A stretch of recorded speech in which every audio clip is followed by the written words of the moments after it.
Imagine spending months engineering your entire offensive identity around one explosive, first-round talent, only to watch that meticulous blueprint completely unravel on a quiet afternoon at training camp. In the modern AFC West, the margins for error are practically non-existent. You are locked in a relentless, unforgiving arms race against Patrick Mahomes and the Chiefs. You are suddenly dealing with Jim Harbaugh's rejuvenated, violently physical attack over in Los Angeles. To survive in this division, you simply cannot afford misfires. The Las Vegas Raiders knew this. They knew they needed to control the clock, dictate the tempo, and brutally punish opposing defenses on the ground. But in the National Football League, fortunes can turn in an absolute instant. A single undisclosed injury has suddenly threatened to shatter the Raiders' entire offseason plan. We are just weeks away from Week 1, and Las Vegas is staring directly into an abyss of offensive uncertainty. Their prized first-round pick, Ashton Jeanty, the incredibly dynamic weapon who was specifically drafted to carry the rock and set a violent, physical tone for this entire franchise, is now wrapped in a total shroud of medical mystery. Look, this isn't just about a tweaked muscle or a guy missing a few practice reps. This is about a cascading sequence of events, a domino effect, that could completely alter the trajectory of the Raiders' season before the opening kickoff even happens. The NFL is a ruthless business, and right now this coaching staff is scrambling for survival. To truly understand the sheer gravity of this moment, we have to look closely at what the Raiders actually built their entire summer around. Think about it. When an NFL front office invests a highly precious first-round pick in a running back in today's pass-happy era, they aren't looking for a gadget player. They aren't looking for a situational, rotational piece. They are drafting an engine. Ashton Jeanty was brought into this building to be the undisputed heartbeat of the offense. The Raiders' offensive scheme heavily relies on the wide zone run. It's a highly specific system designed to force the defense to flow horizontally, allowing the back to plant a foot in the ground, explode vertically upfield, and set up those devastating chunk play action passes. But that meticulously crafted script, it is currently being ripped to shreds. If your absolute primary offensive weapon isn't on the field in September, the consequences are disastrous. It doesn't just stall the rushing attack, it completely changes your pass protections. It fundamentally alters the quarterback's timing in the pocket. And worst of all, it allows opposing edge rushers to just pin their ears back, ignore the threat of the run, and tee off on your quarterback. An offensive coordinator is suddenly forced to completely rebuild his attack strategy on the fly. The threat of the run dictates absolutely everything else on the football field, and right now, the Raiders' biggest threat is standing helplessly on the sideline. And you know, when you're looking for answers in the NFL, the silence from a coaching staff is often infinitely louder than their actual words. You really have to read between the lines. Listen to how offensive coordinator Klint Kubiak addressed the media during a highly tense press conference this past Tuesday. He was incredibly tight-lipped, visibly guarded. When asked directly about Jeanty's status, his response was curt and clearly practiced. He said, "Yeah, I'm not going to get into the injuries. He's on the mend." But here is the critical part, the absolute red flag that should have every single Raiders fan holding their breath right now. When the media pressed him further, when they specifically asked whether the team is considering opening the regular season with Jeanty on injured reserve, Kubiak didn't say no. He didn't shoot it down. He just repeated the exact same guarded line. Not going to talk about injuries. He's on the mend. Now let's talk about what that means. In the NFL, a stint on injured reserve mandates that a player must miss a minimum of 4 games. 4 games in a 17-game season isn't just a brief absence, it is an eternity. September in the NFL sets the tone for the entire year.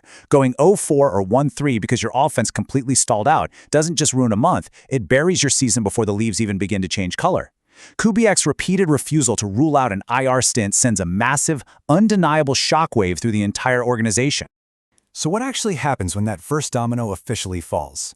It immediately exposes everything standing right behind it. An IR stint for Jeanty would instantly put immense, almost suffocating pressure on a largely unproven running back room.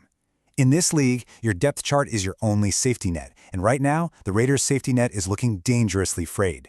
We really have to be honest about what the running back position actually is at the professional level. It is not a position of finesse, it is a position of sheer, brutal survival. It's a series of high-speed car crashes on every single snap. You are running headfirst into 300-pound defensive tackles and 250-pound linebackers who run like Olympic sprinters. The hits are violently unapologetic, the physical wear and tear is immense, and you absolutely need highly capable bodies ready to step into the fray at a moment's notice. If the first-round centerpiece goes down, the spotlight instantly, unforgivingly swivels to the backups. And as we dig into who is actually left standing in that locker room, the reality of the situation becomes incredibly stark. The Raiders are staring down the very real possibility of entering the most brutal division in football with a backfield completely devoid of proven, high-volume NFL production. Let's break down exactly who Klint Kubiak has left at his disposal in that running back room. You've got Dylan Lube, Roman Hemby, and Dero Gimbawale. First, let's look at Lube and Hemby. Both of these young players have immense potential. They put incredible, dynamic tape together in college, but they share the exact same critical flaw right now: highly limited NFL game reps. And that matters. You simply cannot simulate the processing speed, the chaotic blocking angles, or the sheer brute physicality of an NFL regular season game in a controlled, padded practice environment. Throwing raw players into the fire as a primary every-down option against a modern NFL defense is a massive, high-stakes gamble. Then you look at the veteran of the group, Daro Gambawali. Now, he brings something entirely different to the table. He fully understands the system, he's incredibly reliable in pass protection, and he knows exactly how to be a professional in this league. But, and this is a massive qualifier that we have to talk about, Ogunbowale is built to be a complementary piece. Asking a dedicated third-down specialist to suddenly carry the rock 20 to 25 times a game against ferocious downhill linebackers isn't just a schematic risk, it's a physical impossibility over a grueling 17-game season. It changes the entire dynamic of what makes him an effective football player in the first place, leaving this coaching staff frantically searching for a truly sustainable answer.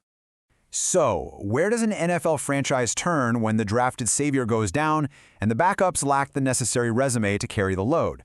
Well, in the highly unpredictable, cinematic landscape of the NFL, this is exactly when the most unexpected heroes tend to emerge. We are talking about the potential for an undrafted solution. Enter Mike Washington Jr. This is a player who sat through all 7 rounds of the NFL draft without ever hearing his name called. He didn't get the multi-million-dollar signing bonus. He didn't get the customized jersey reveal on stage or the immediate glowing media hype. But while everyone was hyper-focused on the first-round pick all summer long, Washington has been quietly, ruthlessly climbing the depth chart in training camp. And this is a tale as old as time in this league. Some of the greatest NFL history is written by men who weren't invited to the VIP room. Think of legends like Arian Foster. Think of Austin Eckler. Guys who stepped into a massive vacuum of opportunity created by an injury ahead of them, seized the moment with both hands, and simply refused to ever give the starting job back to anyone. Washington is stepping into that exact same vacuum right now, and by all accounts, he's doing it faster than anyone inside the Las Vegas facility ever anticipated. And you don't just have to take my word for it on this one. Listen to what the man orchestrating the entire offense has to say. Klint Kubiak has been notably effusive in his praise for this undrafted rookie. He plainly stated to the press that Washington has done a phenomenal job of growing up really fast. But the absolute most telling part of this entire quote is the very end. He understands that we are counting on him. I need to pause on that for a second, because that phrase, counting on him, is not standard throwaway coach speak. You really have to understand the psychology of an NFL coaching staff. Coaches are inherently almost obsessively paranoid. Their jobs, their mortgages, their entire livelihoods depend on winning football games on Sunday.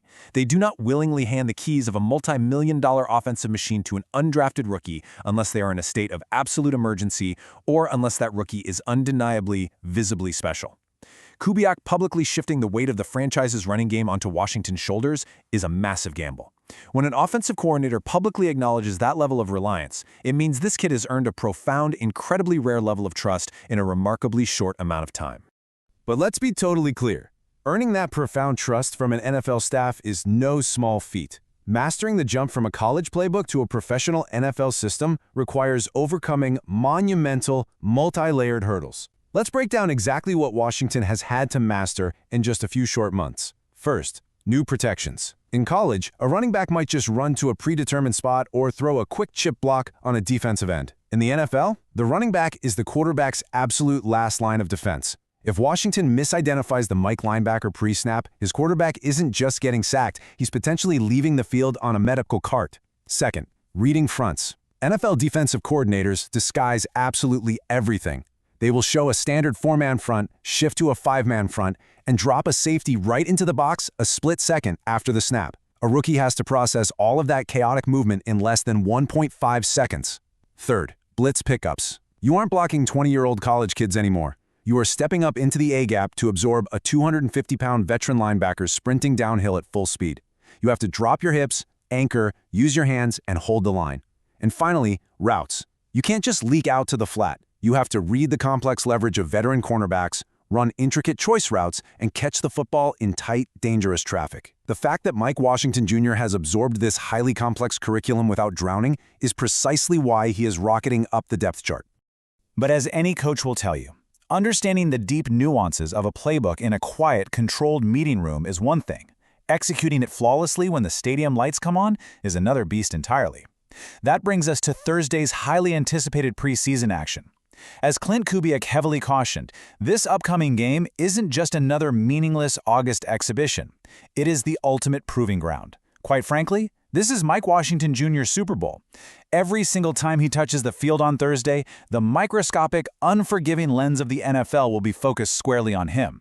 And it's not just the coaching staff in the front office watching with clipboards, it's the veteran offensive linemen standing in the huddle with him. It's the starting quarterback.